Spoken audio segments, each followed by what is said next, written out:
মূল শ্লোকে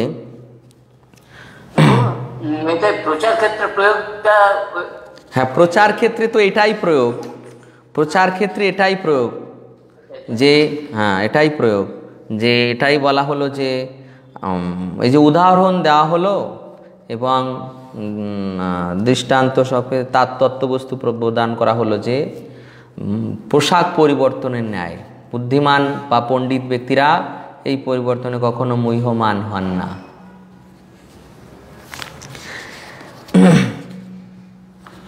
তা আপনারা সকলে সাইলেন্ট রাখবেন মোবাইলগুলো।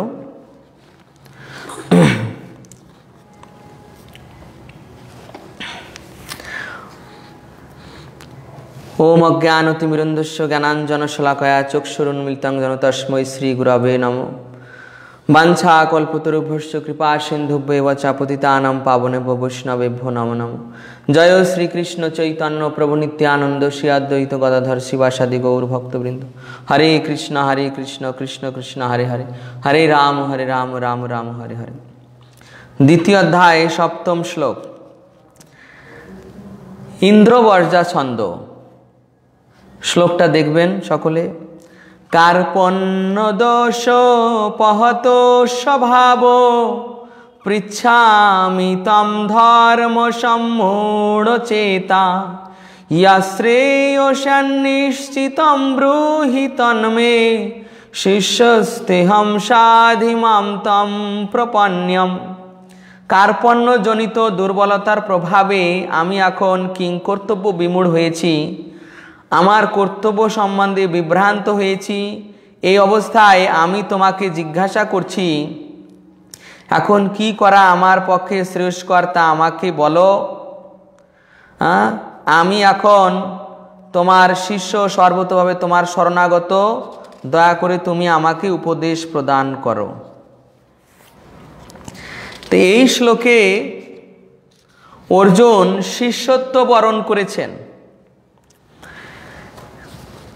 শিষ্যত্ব বরণ করলেন অর্জুন শ্রীকৃষ্ণের। কার্পণ্যজনিত দুর্বলতার প্রভাবে আমি এখন কিং কর্তব্য বিমূঢ় হয়েছি। কিং কর্তব্য বিমূঢ় মানে যে আমি কি করব বা আমার কর্তব্য কি, এ বিষয়ে আমি বিমূঢ়তা প্রাপ্ত হয়েছি। বিমূঢ়তা প্রাপ্ত হয়েছি, কোনটি কর্তব্য কোনটি অকর্তব্য তা আমি বুঝতে পারছি না, আমি বিভ্রান্ত হয়েছি। তো এই অবস্থায় আমি তোমাকে জিজ্ঞাসা করছি। তো গোস্বামীপাদ বর্ণনা করছেন অর্জুনের ভাবে যে এই যে আমি তোমাকে এর আগে তোমাকে আর তোমার বাক্যকে মানে আমি নেগলেক্ট করেছি, মানে তোমার বাক্য আমি মানিনি, তোমার বাক্য মতো শুনিনি আমি। তো এই যে তোমার বাক্যকে অবজ্ঞা করলাম, আর এখন তোমার এই শিষ্যত্ব গ্রহণ করছি, এর মানে এই নয় যে আমি তোমাকে অবজ্ঞা করছি, এর মানে এ নয়। আমি কিং কর্তব্য বিমূঢ় হয়েছি, তাই আমি কি করব এখন বুঝতে পারছি না। এই জন্য পূর্বে যেভাবে তোমার বাক্যকে আমি অবজ্ঞা করেছিলাম, আমি ওইভাবে তোমার বাক্যকে আর অবজ্ঞা করব না। আমি তোমার শিষ্যত্ব বরণ করলাম, তুমি আমাকে কি উপদেশ প্রদান করবে, এই অবস্থায় আমাকে সেই উপদেশ প্রদান করো। কি করা আমার পক্ষে শ্রেয়স্কর তা আমাকে বলো। সর্বতভাবে তোমার শিষ্য, সর্বত শরণাগত। যে এখানে শিষ্যত্ব বরণ করা সত্ত্বেও দেখা যাবে যে পরবর্তীতে সে নবম শ্লোকে অর্জুন বলবে যে আমি যুদ্ধ করব না। এটা শিষ্যোচিত মনোভাব নয়। যদিও প্রভুপাদ এখানে উল্লেখ করেছেন যে অর্জুনের মতো শিষ্যত্ব বরণ করা প্রয়োজন, অর্জুন যেভাবে শিষ্যত্ব গ্রহণ করেছেন, হ্যাঁ আমাদের প্রত্যেকের জীবনে এইভাবে আমাদের অবশ্যই শ্রী গুরুদেবের শিষ্যত্ব গ্রহণ করা প্রয়োজন। গুরু গ্রহণ করা প্রয়োজন, গুরু যে অবশ্যই গ্রহণ করে, এবং প্রতিটি বিষয়, পারমার্থিক বিষয় তো অবশ্যই। পড়তে গেলে শিক্ষকদের সহযোগিতা লাগে, যে কোনো প্রকার সার্ভিসে গেলে সেখানে হায়ার অথরিটির সাহায্য সহযোগিতার প্রয়োজন হয়। ঠিক তেমন এই ভগবত ভক্তির রাজ্যেও, পারমার্থিক রাজ্যেও, সেখানে পারমার্থিক পথে উন্নীত হতে হলে অবশ্যই দীক্ষা গুরুর প্রয়োজন, শিক্ষা গুরুর প্রয়োজন হয়। তো এইভাবে ভগবান স্বয়ংই নিজের জীবনে আচরণ করেছেন। আপনারা দেখেছেন ভগবান শ্রীরামচন্দ্র তিনিও বশিষ্ঠ দেবের কাছে শিক্ষা গ্রহণ করেছেন। ভগবান শ্রীকৃষ্ণ তিনিও সান্দীপনী মুনির কাছে শিক্ষা গ্রহণের আদর্শ জগতে প্রচার করার জন্য শিক্ষা গ্রহণ করতে গিয়েছিলেন। 64 দিনে 64 কলা শিক্ষা গ্রহণ করেছেন। ভগবান শ্রী চৈতন্য মহাপ্রভু তিনিও গঙ্গাদাস পণ্ডিতের টোলে শিক্ষা গ্রহণ করতে গিয়েছিলেন লোক শিক্ষার জন্য। এইভাবে ভগবান স্বয়ং পর্যন্ত নিজের জীবনে আচরণ করেছেন যে অবশ্যই সদ্গুরুর প্রয়োজন। এইভাবে প্রভুপাদ আমাদের সদ্গুরুর প্রয়োজনীয়তা বর্ণন করেছেন। আর এরপর এই যে শিষ্য কথাটির আরেকটি অর্থ রয়েছে। শিষ্য মানে তিনি যিনি গুরুদেবের শাসন মানেন। শিষ্য মানে তিনি যিনি গুরুদেবের শাসন মানেন। যিনি গুরুদেবের শাসন মানেন না তিনি শিষ্য নন। যিনি গুরুদেবের শাসন মানেন তিনি শিষ্য, যিনি গুরুদেবের শাসন মানেন না তিনি শিষ্য নন। তো এইভাবে অর্জুন যেমন এখানে সর্বান্তকরণে শিষ্যত্ব গ্রহণ করেছে, ঠিক আমাদেরও এইভাবে শিষ্যত্ব গ্রহণ করতে হবে সদ্গুরুর নিকট। এরপর প্রভুপাদ এখানে এই কৃপণ এবং ব্রাহ্মণের বর্ণনা করেছেন। কৃপণ এবং ব্রাহ্মণ, কৃপণকে যিনি তার এই যে পারমার্থিক সুযোগ দেওয়া হয়েছে, পারমার্থিক সুযোগ কি মনুষ্য জীবন দেওয়া হয়েছে, সুযোগ সুবিধা দেওয়া হয়েছে ভগবত ভক্তি করার, পারমার্থিক রাজ্যে উন্নীত হওয়ার, চেতনা বিকশিত করার, এত সুযোগ সুবিধা দেওয়া হয়েছে। এই সুযোগ সুবিধার সৎ ব্যবহার না করে যদি কেউ অসৎ ব্যবহার করে, সৎ ব্যবহার না করে যদি কেউ অসৎ ব্যবহার করে, তারা হচ্ছে কি কৃপণ। স্বাভাবিকভাবে দেখা যায় কৃপণ মানে যার ধন আছে অথচ ধনের যথাযথ ব্যবহার করে না, কৃপণ। তো এইরকম আমাদের কি ধন রয়েছে না, আমাদের যে সম্পদ দেওয়া হয়েছে তার যথাযথ সদ্ব্যবহার করে আমরা পারমার্থিক রাজ্যে উন্নীত হতে পারি, পরমার্থ লাভ করতে পারি। পরমার্থ লাভের জন্য এই জীবন মনুষ্য জীবন, অথচ মনুষ্য জীবন লাভ করে যদি কেউ ইন্দ্রিয় সুখ ভোগেই কাটিয়ে দেয়, ইন্দ্রিয় সুখ ভোগ, তারপর নাম যশ প্রতিষ্ঠার লোভ, জাগতিক সুখ ভোগ, এই সবেই যদি সে তার জীবনটাকে কাটিয়ে দেয়, তাহলে বলা হচ্ছে যে সে হচ্ছে কি অনার্য, সে কৃপণ, সে অধঃপতিত। যিনি ব্রাহ্মণ, যে ব্রাহ্মণ কুলে এটা বর্ণন করা হয়েছে পদ্মপুরাণে, যে যারা ব্রাহ্মণ কুলে জন্মগ্রহণ করেছে সেই হিসাবে বলা হচ্ছে জন্মনা জায়তে শূদ্র। জন্মনা জায়তে শূদ্র মানে জন্ম মাত্রই কোনো ব্যক্তি সে যে বংশে জন্মগ্রহণ করুক না কেন, জন্ম না জায়তে শূদ্র, জন্ম মাত্রই সে শূদ্র। তো সে ব্রাহ্মণ কুলে কি ক্ষত্রিয় কুলে জন্ম মাত্রই শূদ্র। পদ্মপুরাণে বলা হয়েছে জন্ম না জায়তে শূদ্র সংস্কারাদ ভবতি দ্বিজ। সে যখন সংস্কার প্রাপ্ত হয়, উপনয়ন সংস্কার যখন প্রাপ্ত হয়, তার তখন দ্বিজত্ব লাভ হয়। এই দ্বিজত্ব লাভ হলো মানে সে তখন শাস্ত্র পাঠ করার উপযুক্ত হলো, যোগ্যতা অর্জন করলো। তো এই যখন শাস্ত্র পাঠ করে সে ব্রহ্মকে জানতে পারে, সংস্কারাৎ ভবতি দ্বিজ বেদ পাঠাৎ ভবেদ বিপ্র। এই সংস্কার প্রাপ্ত হলে সে বেদ পাঠ করার যোগ্যতা প্রাপ্ত হয়, তখন সে বিপ্র পদবাচ্য হয়। তো বিপ্র পদবাচ্য হওয়ার পর বেদ পাঠ করে যখন সে ব্রহ্মকে জানতে পারে, ব্রহ্ম জানাতি ইতি ব্রাহ্মণ, ব্রহ্মকে জানার পরই সে ব্রাহ্মণ পদবাচ্য। আবার ব্রাহ্মণ হয়ে চৈতন্য ভাগবতে বলা হচ্ছে, ব্রাহ্মণ হইয়া যে বা অবৈষ্ণব হয় তার মুখ দর্শনে পুণ্য যায় ক্ষয়। যদি কেউ ব্রাহ্মণ হয়ে অবৈষ্ণব হয়, অর্থাৎ ভগবানের ভক্ত না হয়, তাহলে তাকে দর্শন করলে অন্যের পুণ্য নষ্ট হয়ে যাবে, সে এত কলুষিত ব্যক্তি। যদি ব্রাহ্মণ হয়ে কেউ অবৈষ্ণব হয়, অর্থাৎ ভগবানের সেবা না করে, ভগবানের ভক্ত না হয়, এখানে এই ব্রাহ্মণ মানে যিনি ভগবানের ভক্ত, ব্রাহ্মণ মানে যিনি ভগবানের ভক্ত। তো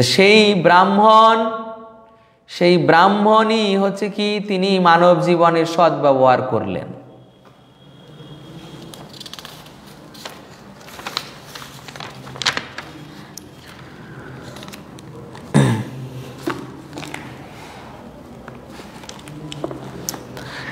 অষ্টম শ্লোক, নাহি প্রপশ্যামি মমাপনুদ্যাৎ যচ্চোকমুচ্চষণমিন্দ্রিয়াণাম অবাপ্য ভূমা বশপত্নমৃদ্যম রাজ্যম সুরাণামপি চাধিপত্যম। আমার ইন্দ্রিয়গুলিকে শুকিয়ে দিচ্ছে যে শোক, তা দূর করবার কোনো উপায় আমি খুঁজে পাচ্ছি না। এমনকি স্বর্গের দেবতাদের মতো আধিপত্য নিয়ে সমৃদ্ধশালী প্রতিদ্বন্দ্বিতাবিহীন রাজ্য এই পৃথিবীতে লাভ করলেও আমার এই শোকের বিনাশ হবে না। তো অর্জুন এখানে শিষ্যত্ব গ্রহণ করা সত্ত্বেও দেখুন যে তার মধ্যে এই শোক মোহ কাজ করছে। শিষ্যত্ব গ্রহণ করে সর্বতভাবে সমর্পণ নিয়েছেন, তথাপি এখানে কি বলছেন, ইন্দ্রিয়গুলোকে শুকিয়ে দিচ্ছে যে শোক, তো শোক কাজ করছে। তো এখনো যদি শোক কাজ করে, তাহলে মোহ রয়েছে, শোক মোহ পরস্পর একই সঙ্গে থাকে, শোক মোহ। তো এই শোক মোহ রয়েছে, তাহলে সে কি শিষ্যত্ব বরণ করলো? তাই শোক মোহ তার ইন্দ্রিয়গুলিকে শুকিয়ে দিচ্ছে। ইন্দ্রিয়গুলিকে শুকিয়ে দিচ্ছে মানে তার এই যে জ্ঞানেন্দ্রিয়, যার দ্বারা জ্ঞান লাভ হয়, চক্ষু কর্ণ নাসিকা জিহ্বা ত্বক, এই জ্ঞানেন্দ্রিয়গুলো এবং অন্তরিন্দ্রিয় মনকে যেন শুকিয়ে দিচ্ছে। অর্জুনের মনে হচ্ছে এত শোক হলে,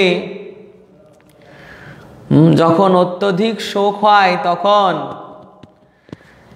সে প্রাণেই মারা যায়। অত্যধিক শোক হলে সে প্রাণেই মারা যায়।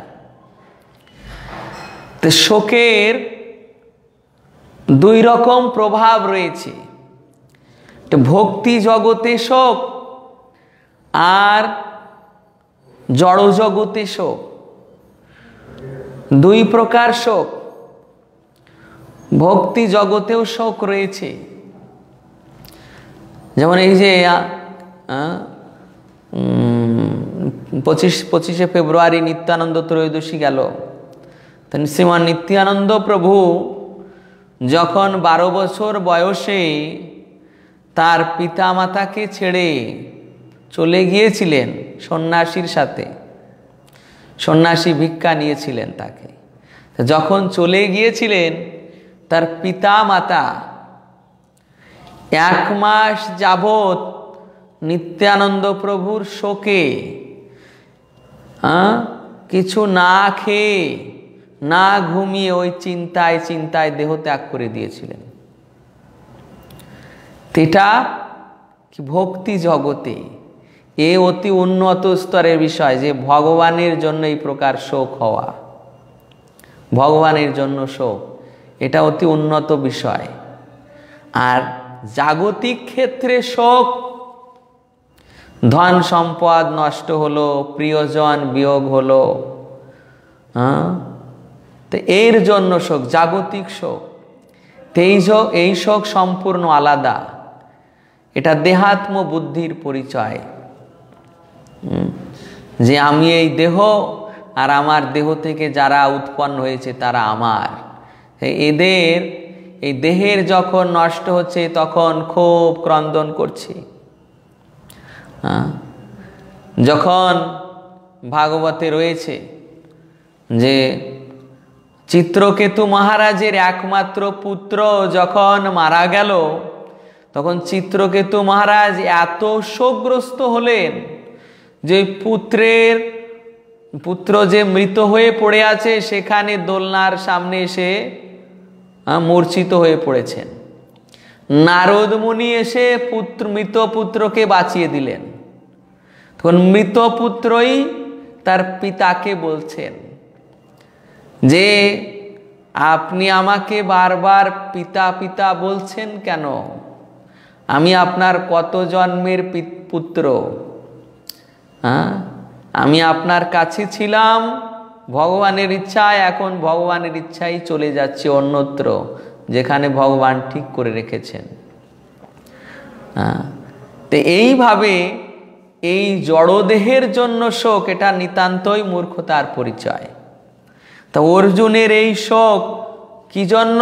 ওই ভীষ্মদেবের শরীর বিনাশ প্রাপ্ত হবে, দ্রোণাচার্যের শরীর বিনাশ প্রাপ্ত হবে, আত্মীয় স্বজনের শরীর বিনাশ প্রাপ্ত হবে। এই শরীরের বিনাশ প্রাপ্ত হওয়ায় তার শোক। ভগবান তো বলে দিয়েছেন যে আত্মার কখনো বিনাশ হয় না। তাই এখানে সেই আত্মার ধারণাও দেওয়া হয়েছে। এবং এখানে প্রভুপাদ ব্যাখ্যা করতে গিয়ে সদ্গুরুর যোগ্যতাও বর্ণন করছেন, যে যেন কোনো প্রকার অসৎ গুরুকে গ্রহণ না করি, বেছে নিতে হবে যে কে সদ্গুরু আর কে অসৎ গুরু। প্রথমে হচ্ছে কি, যে 4 সম্প্রদায়, এই 4 সম্প্রদায়ের মধ্যে থাকা লাগবে। তারপর এই 4 সম্প্রদায় আবার দেখতে হবে যে তিনি তত্ত্বদ্রষ্টা পুরুষ কিনা। তত্ত্বদ্রষ্টা মানে কৃষ্ণ তত্ত্ববেত্তা কিনা। তত্ত্বদ্রষ্টা অর্থাৎ নিজে কৃষ্ণ ভক্তির পথে আছেন এবং শিষ্যদেরও সেই মতো আচরণের শিক্ষা প্রদান করছেন। এই তত্ত্বজ্ঞান ভালোভাবে হৃদয়ঙ্গম করেছেন, সেই গুরুকে বরণ করতে হবে। তো তিনি যে জাতি থেকে আসুন না কেন, চণ্ডাল কুল ম্লেচ্ছ কুল থেকে এলেও তিনি গুরু হওয়ার যোগ্য, যদি তিনি পরম সৎ পরম্পরায় থাকেন, তিনি যদি কৃষ্ণ তত্ত্ববেত্তা হন। এরপর 9ম শ্লোক। সঞ্জয় উবাচ এব মুক্তা ঋষিকেশম গুড়াকেশ পরন্তপ নয়ৎসৈতি গোবিন্দ মুক্তা তুষ্ণিম বভূবঃ। সঞ্জয় বললেন, এইভাবে মনোভাব ব্যক্ত করে গুড়াকেশ অর্জুন তখন ঋষিকেশকে বললেন, হে গোবিন্দ, আমি যুদ্ধ করব না, এই বলে তিনি মৌন হলেন। গুড়াকেশ মানে কি, যে নিদ্রাজয়ী, যে অজ্ঞানতা জয়ী। নিদ্রাও যে জয় করেছে, অজ্ঞানতাও সে জয় করেছে, তথাপি তার হৃদয়ে এই প্রকার অজ্ঞানতা, যে বলছে যে আমি যুদ্ধ করব না, যুদ্ধ করলে আত্মীয় স্বজন মারা যাবে। কাকে বলছেন? ঋষিকেশকে বলছেন। ঋষিকেশ যিনি সমস্ত ইন্দ্রিয়ের পরিচালক, সেই ঋষিকেশকে বলছেন যে আমি যুদ্ধ করব না। তাহলে শিষ্যত্ব বরণ করলে কেন? তাহলে গোস্বামীপাদ এখানে বর্ণনা করছেন যে অর্জুন যখন এই বলেছেন, তখন কৃষ্ণ বলছেন তাহলে বলা হোক যে যুদ্ধ বন্ধ ঘোষণা করা হোক, আর তাহলে কেন আমার কাছে সাহায্য নিতে গিয়েছিলে? তাহলে আমাকে কেন ডাকলে? তুমি যখন এখন এখানে এসে বলছো যুদ্ধ করবে না, তখন আমার কি কি প্রয়োজন? আমি এখানে কেন থাকবো? আমি চলে যাই। এই যে বলছো যে হে গোবিন্দ আমি যুদ্ধ করব না, তা আমার কি প্রয়োজন? আমি তো তোমাকে যুদ্ধে সহায়তা করতে এসেছি। তো এই প্রকার আমাদের হৃদয়ও পরমাত্মা, তিনি আমাদের পথ প্রদর্শক রূপে আছেন। পথ প্রদর্শক অ্যাভয়েড করি, ভক্তি জীবন গ্রহণ না করি, ভগবানের প্রদর্শিত পথ অনুসরণ না করি, তাহলে ঠিক আমরা দীক্ষা নিয়েও যদি আমরা সঠিক আচরণ না করি, তাহলে আমাদের কোনো অগ্রগতি হবে না। গুরু এক বললেন আর আমরা অন্যথা করলাম, এটা কোনো উপযুক্ত শিষ্যের আচরণ নয়। গুরু যেটাই বলেছেন সেটাই পালন করা ছিল। রূপ গোস্বামীপাদ তার উপদেশামৃতে এটা বর্ণন করেছেন যে শ্রী গুরুর সন্তুষ্টি বিধানের জন্য বা ভগবত ভক্তির পথে অনুকূল বিষয়কে গ্রহণ, প্রতিকূল বিষয়কে বর্জন। অনুকূল বিষয়কে গ্রহণ, মনে করুন অনুকূল বিষয় যে 16 মালা প্রতিদিন জপ করা, প্রতিদিন, তারপর প্রতি একাদশী পালন করা, তারপর ভগবত ভক্তি প্রচার করা, এগুলো ভগবত ভক্তির পক্ষে অনুকূল। ভক্ত সঙ্গ করা, ভক্ত সঙ্গে ভগবানের কথা শ্রবণ কীর্তন করা, এগুলো অনুকূল। সেক্ষেত্রে যদি আপনি প্রতিকূল আচরণ করেন, প্রতিকূল আচরণ মানে ভক্ত না সঙ্গ করে আপনি মায়াবাদীদের সঙ্গ করলেন, তাহলে সেখানে কি হচ্ছে? মায়াবাদীদের সঙ্গে আপনার পারমার্থিক পথের বিনাশ প্রাপ্ত হয়ে যাচ্ছে। এই যে সদ্গুরু বলেছেন সাধু সঙ্গ করার কথা, সাধুদের সঙ্গে, ভক্ত সঙ্গে কৃষ্ণ কথা শ্রবণ কীর্তনের কথা, আপনি যদি মায়াবাদীদের সঙ্গে যান, তাহলে সদ্গুরুদেবের আজ্ঞা অন্যথা হচ্ছে। আর যখন আজ্ঞার অন্যথা হচ্ছে, তখন আপনার কি হচ্ছে? আপনার ভক্তি জীবন বিনাশ প্রাপ্ত হচ্ছে। অতএব আমাদের অবশ্যই সদ্গুরুর আদেশ অবশ্যই পালন করা কর্তব্য। তমুবাচ ঋষিকেশ প্রহসন্নিব ভারত, সেনয়ুর উভয়োর মধ্যে বিষিদন্তমিদম বচ। হে ভরত বংশীয় ধৃতরাষ্ট্র, সেই সময় স্মিত হেসে শ্রীকৃষ্ণ উভয় পক্ষের সৈন্যদের মাঝখানে বিষাদগ্রস্ত অর্জুনকে এই কথা বললেন। শ্রীকৃষ্ণ একটু হেসে দিয়েছেন, স্মিত, স্মিত অবলোকন, শ্রীকৃষ্ণ সর্বদা স্মিত হাস্য প্রদান করেন। তাই অর্জুনের দিকে স্মিত হেসে বলছেন কি সেনয়ুর উভয়ের মধ্যে বিষিদন্ত মিদম বচ, সেই সৈন্যদের মাঝখানে সেই বিষাদগ্রস্ত অর্জুনকে বলছেন, কারণ বিষাদগ্রস্ত। এদিকে কিং কর্তব্য বিমূঢ়, তারপর নিয়েছে শরণ নেওয়া সত্ত্বেও এখন বলছে আমি যুদ্ধ করব না, তুমি আমাকে পরামর্শ দাও। তাহলে যুদ্ধই যখন করবেন না, তখন শরণ নেওয়ার কি প্রয়োজন ছিল? তারপর শিষ্যত্ব হওয়ার কি প্রয়োজন ছিল যদি আদেশই পালন করবে না? তো এইভাবে যদি শিষ্যত্ব বরণ করতে হয়, তাহলে সদ্গুরুর আজ্ঞা অবশ্যই পালন করতে হবে। সদ্গুরুর আদেশ নির্দেশ অবশ্যই পালন করতে হবে। তখন অর্জুনকে ভগবান বলছেন, অশোচানন্বশোচস্ত্বম প্রজ্ঞাবাদাংশ্চ ভাষসে গতাসু ন গতাসংশ্চ নানুশোচন্তি পণ্ডিতা।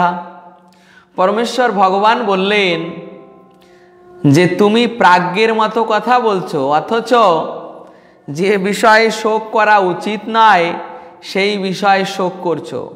যারা যথার্থই পণ্ডিত তারা কখনো জীবিত অথবা মৃত কারো জন্য শোক করেন না। এখানে ভগবান বলছেন যে তুমি প্রাজ্ঞের মতো কথা বলছো, তুমি যে আমাকে উপদেশ দিচ্ছ সেটা প্রাজ্ঞদের মতো উপদেশ। কিন্তু শোক করছো তুমি কিসের? শোক করছো অপ্রাজ্ঞের মতো। প্রাজ্ঞের মতো কথা বলছো, অথচ শোক করছো অপ্রাজ্ঞের মতো। তুমি আমাকে বলছো যে এরা গুরুজনদের হত্যা করলে তাদের রক্ত মাখা হবে এই ধরিত্রী, এটা একটা প্রাজ্ঞের মতো উপদেশ। তারপর বলছো যে ভীষ্ম দ্রোণকে আমি সর্বদা তাদের পায়ে পূজা করেছি, ফুল দিয়ে পূজা করেছি, এখন তাদের বুকে কিভাবে তীর নিক্ষেপ করব, এটা অধর্ম আচরণ। তো এই যে প্রাজ্ঞের মতো কথা বলছো, অথচ কোন বিষয়ে শোক করছো? দেহের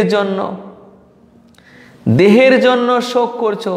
দেহের জন্য শোক কারা করে? যারা মূর্খ, যারা প্রাজ্ঞ নয়, যারা অনার্য, তারাই এই দেহের জন্য শোক করে, যারা মূর্খ। দেহ তো নিত্য নয়, আজ না হয় কাল একসময় বিনাশশীল হবেই।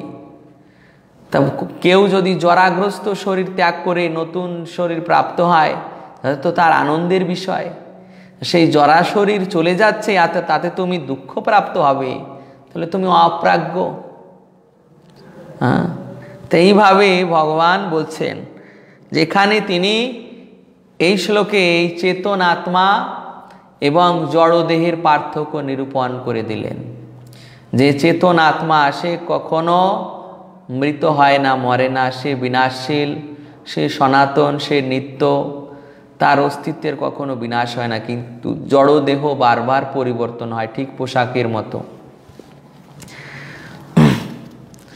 এরপর দ্বাদশ শ্লোক, নত্যবাহম জাতুনাশম নত্যম নেমে জনাধিপা ন চৈব ন ভবিষ্যাম সর্বে বয়মত পরম।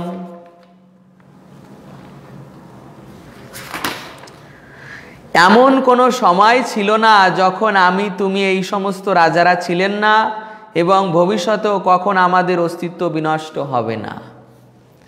এমন কোনো সময় ছিল না। কি অতীতে, কি পরবর্তীতে, কি বর্তমানে যেমন এরা আছে, শরীর প্রাপ্ত হয়েছে, এর মানে যে এরা অতীতেও ছিল, এরা কোনো না কোনো শরীর প্রাপ্ত হয়েছিল। আর এই যে এরা আছে, বর্তমানে, এরা পরবর্তীতেও অর্থাৎ ভবিষ্যতেও এরা থাকবে কোনো না কোনো শরীর প্রাপ্ত হয়ে।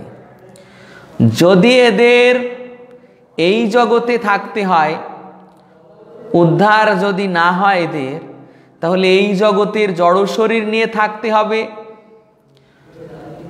যদি উদ্ধার হয় তাহলে চিন্ময় জগতে সে চিন্ময় শরীর প্রাপ্ত হবে। তাদের ওই যে আত্মা, ওই আত্মা নিত্য বর্তমান থাকবে।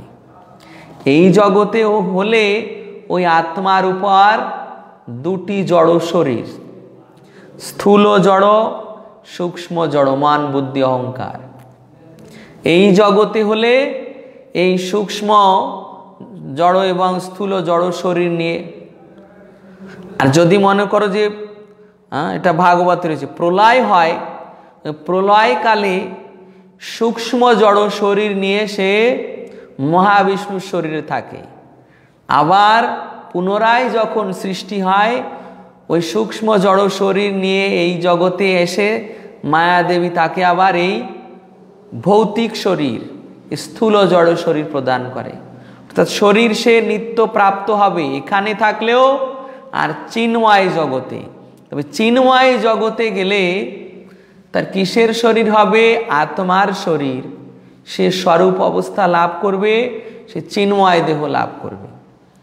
তাই ভগবান বলছেন যে এই রাজারা যখন এই জগতে আছে তখন তারা অতীতেও ছিল এবং শরীর ধারণ করেছিল, এবং ভবিষ্যতেও তারা শরীর ধারণ করেই থাকবে।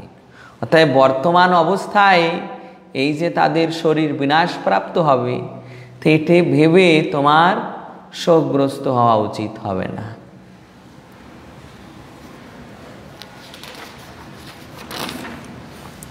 তো এইভাবে ভগবান এখানে বলছেন যে এই স্বতন্ত্র সত্তার কখনো বিনাশ হয় না।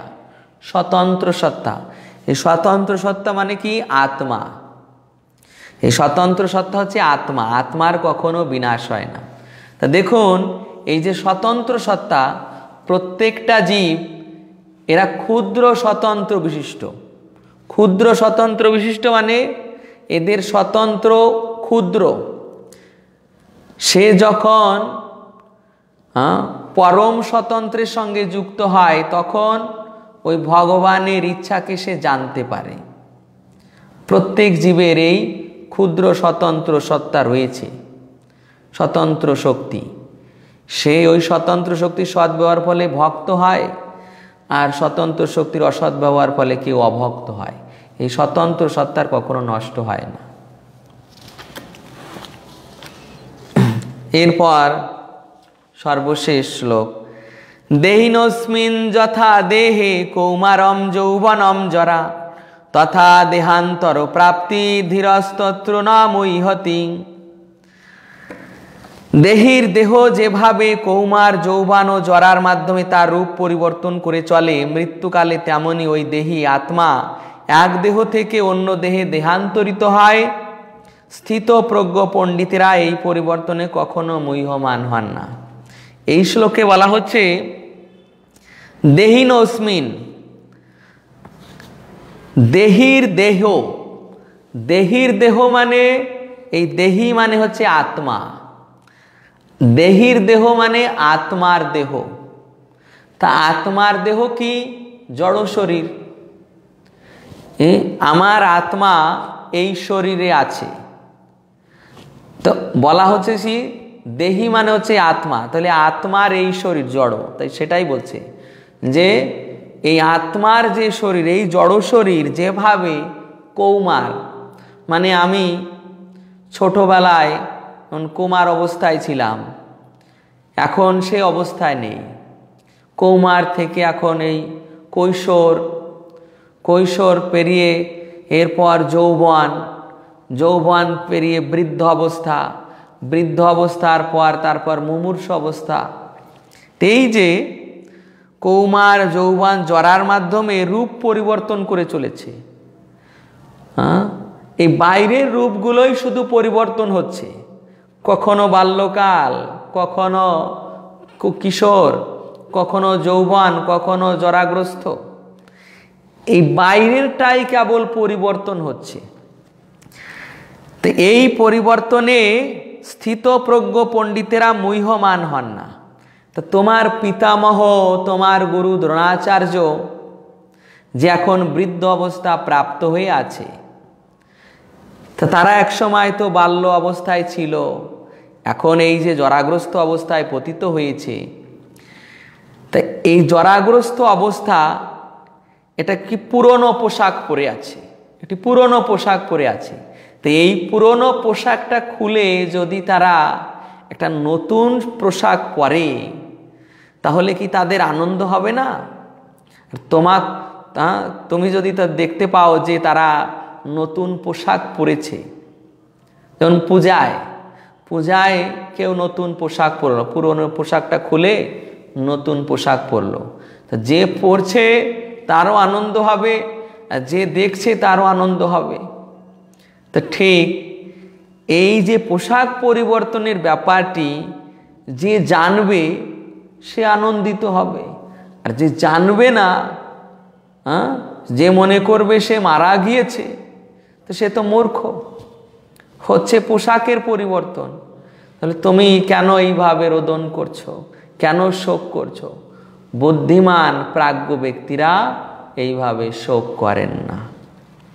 তো এটাই হচ্ছে এই শ্লোকের বিষয়বস্তু, যে যারা বুদ্ধিমান হবেন তারা এই দেহের পরিবর্তনে শোক করবেন না। আত্মার নিত্য, ওই দেহকায়টাই কেবল কৌমার যৌবনের মাধ্যমে পরিবর্তিত হচ্ছে। হরে কৃষ্ণ। ভক্তদের কোনো প্রশ্ন আছে কি না? এখানেই তাহলে আমরা বিশ্রাম করব যদি প্রশ্ন না থাকে। হ্যাঁ বলুন। বলছিলাম যে দ্বিজ সংস্কার যে ব্রাহ্মণদের হয়, দ্বিজ সংস্কার যে ব্রাহ্মণদের হয়, হ্যাঁ, কিসের জন্য হয় আর অন্যদের কেন হয়? অন্যদেরও হয়।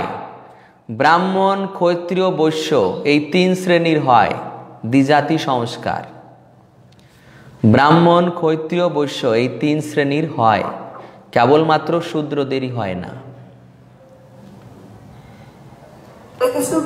হরে কৃষ্ণ। বলুন। বলছিলাম যে মানে ব্রাহ্মণদের হয়, কিন্তু শূদ্র